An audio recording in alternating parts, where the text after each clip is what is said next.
Hello বন্ধুরা, welcome to my YouTube channel Tripura job train. আজকে আমি আপনাদের জন্য ত্রিপুরা থেকে একটা দারুণ চাকরি বিজ্ঞপ্তি নিয়ে এসেছি, যেটা ছাড়া হয়েছে ত্রিপুরা পাবলিক সার্ভিস কমিশনের তরফ থেকে। আমি রোজ রোজ আপনাদের জন্য নতুন নতুন চাকরি বিজ্ঞপ্তি নিয়ে আসি সবার আগে। তাই আমার চ্যানেলটাকে অবশ্যই সাবস্ক্রাইব করবেন, বেল নোটিফিকেশন ক্লিক করে অলে সেট করে দেবেন। তো বন্ধুরা, এই নোটিফিকেশনটি আমি আপনাদের সামনে আলোচনা করার আগে আমি এই নোটিফিকেশনের কিছু গুরুত্বপূর্ণ বিষয়গুলো আমি আগে থেকে আলোচনা করে দিই।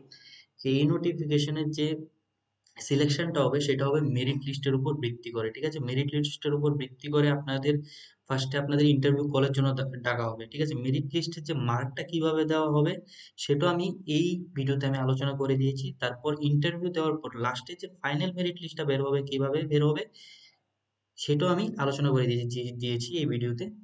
তাই এই ভিডিওটি সম্পূর্ণ শুরু থেকে শেষ পর্যন্ত আপনারা দেখবেন। তো এখানে ফার্স্টে আপনারা ত্রিপুরা পাবলিক সার্ভিস কমিশনের ওয়েবসাইটে চলে আসবেন। একটু নিচে স্ক্রল ডাউন করার পর আপনারা এখানে দেখতে পারবেন যে advertisement for the post of assistant professor group A graduated government degree colleges, এখানে ক্লিক করবেন। ক্লিক করার পর আপনারা সেই নোটিফিকেশনটি পেয়ে যাবেন। আমি আমার ভিডিও ডিসক্রিপশনে নোটিফিকেশনটি দিয়ে দেবো। চলো এখন ভিডিওটি শুরু করি। তো এখানে বন্ধুরা দেখতে পাচ্ছেন এখানে অ্যাডভার্টাইজমেন্ট নংটা দেওয়া আছে, এটা আপনারা দেখে নেবেন অ্যাপ্লাই করার সময়, এটা অনেক জরুরি একটা। তো এখানে আপনাদের যে পোস্ট সংখ্যা, টোটাল পোস্ট সংখ্যা দেওয়া হয়েছে 201টি পোস্টে এখানে নিয়োগ করা হবে। আর এখানে প্রত্যেকটি কাস্টের জন্য এখানে পোস্টগুলি বিভক্ত করা হয়েছে।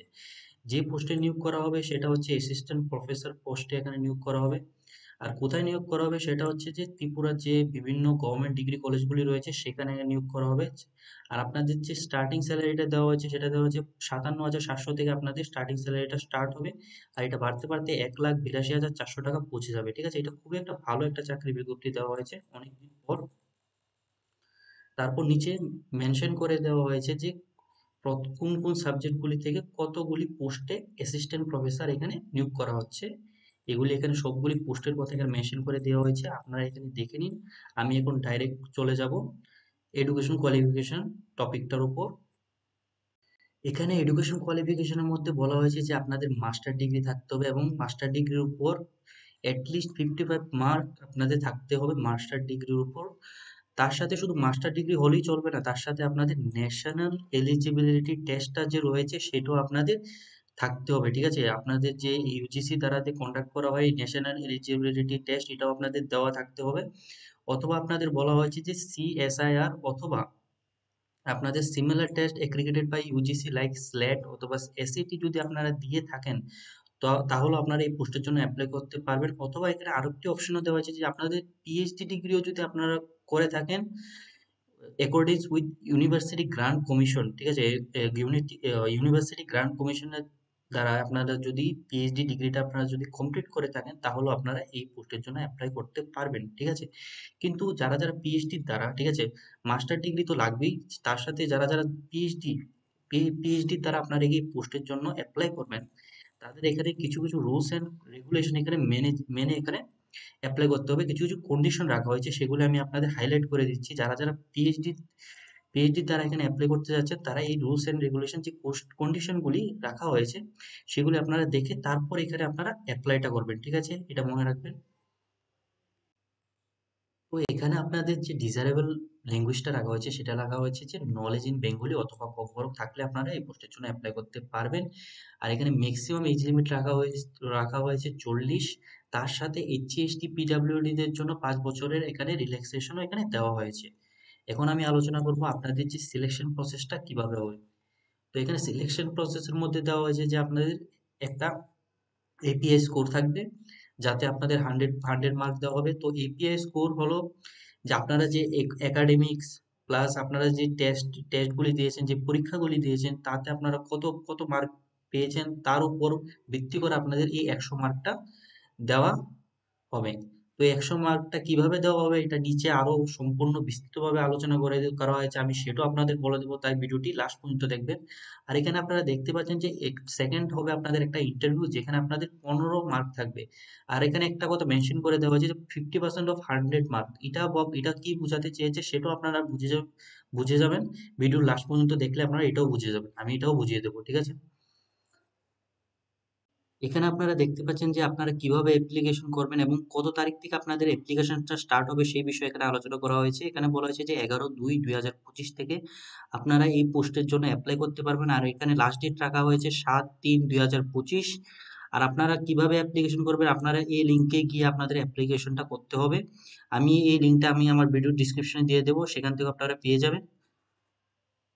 এখানে আপনাদের যে অ্যাপ্লিকেশন ফি এর কথা বলা হয়েছে সেটা বলা হয়েছে যে 400 টাকা লাগবে জেনারেলদের জন্য, আর 350 টাকা লাগবে এসসি এসটি এবং বিপিএল কার্ড হোল্ডারদের জন্য, এবং পিডব্লিউডিদের জন্য 350 টাকা এখানে রাখা হয়েছে। বন্ধুরা, এখানে আপনারা দেখতে পাচ্ছেন আপনাদের যে APA score, academic performance index স্কোরটা যে 100 মার্ক দেওয়া হয়েছে সেটা কিভাবে ক্যালকুলেট করা হবে সেই বিষয়ে এখানে সম্পূর্ণ আলোচনা করা হয়েছে। যে যদি আপনারা গ্রাজুয়েশনে যদি 80% যদি মার্ক পেয়ে থাকেন তাহলে আপনাদের 21 দেওয়া হবে, ঠিক আছে। আর আপনারা যদি 60% যদি মার্ক পেয়ে থাকেন, 60 অথবা 80%-এর মিডলে যদি আপনারা পেয়ে থাকেন তাহলে আপনাদের এখানে 19 দেওয়া হবে। 55% থেকে 60%-এর মধ্যে যদি পেয়ে থাকেন 16 দেওয়া হবে, ঠিক আছে। আর এখানে আপনাদের প্রত্যেকটা, ঠিক আছে, আপনারা যদি পোস্ট গ্রাজুয়েশন যদি করে থাকেন তাহলে কত পার্সেন্ট পেলে কত মার্ক আপনাদের দেওয়া হবে সেটাও আলোচনা করা হয়েছে। পিএইচডি থাকলে আপনাদের কত মার্ক দেওয়া হবে সেটাও এখানে আলোচনা করে দেওয়া হয়েছে।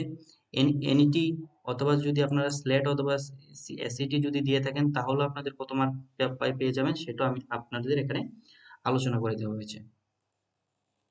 তার সাথে আমি একটা বলে দিই, এটা এই যে এপিএস স্কোরের উপর ভিত্তি করে আপনাদের ইন্টারভিউর জন্য আপনাদের টাকা হবে।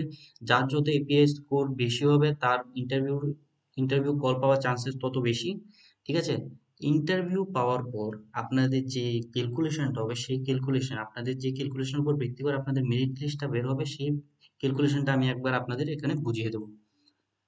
তো এখানে আপনাদের আমি ধরলাম যে আপনাদের টোটাল এপিআই স্কোরটা হচ্ছে 80, ঠিক আছে।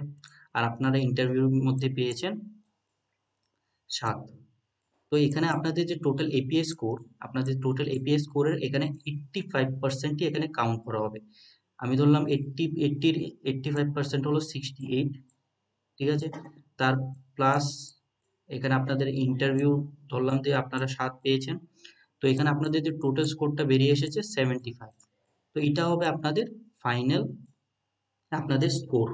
এটার উপর ভিত্তি করে এটি ফাইনাল মেরিট লিস্ট, এই স্কোরের উপরই ভিত্তি করে আপনাদের চাকরির কলটা বা আপনাদের যে জব লেটারটা আসবে, আপনারা আপনারা এই জবের জন্য সিলেক্টেড হয়েছেন কি হয়েছে না তা ডিপেন্ড করবে এই স্কোরটার উপর। লাস্টে যে স্কোরটা বের হবে, কিভাবে বের হবে আমি এটাও বলে দিলাম।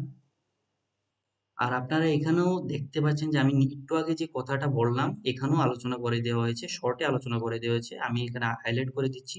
এখানে শর্টে সেম কথা এখানে আলোচনা করে দিয়ে দেওয়া হয়েছে আমি যে নিচে একটু আগে আলোচনাটা করলাম। তো বন্ধুরা, আজকের জন্য এতটুকুই। আমার ভিডিওটা যদি ভালো লাগে অবশ্যই আমার চ্যানেলটাকে সাবস্ক্রাইব করবেন, লাইক করবেন এবং কোনো ধরনের প্রশ্ন থাকলে অবশ্যই কমেন্টে জানাবেন।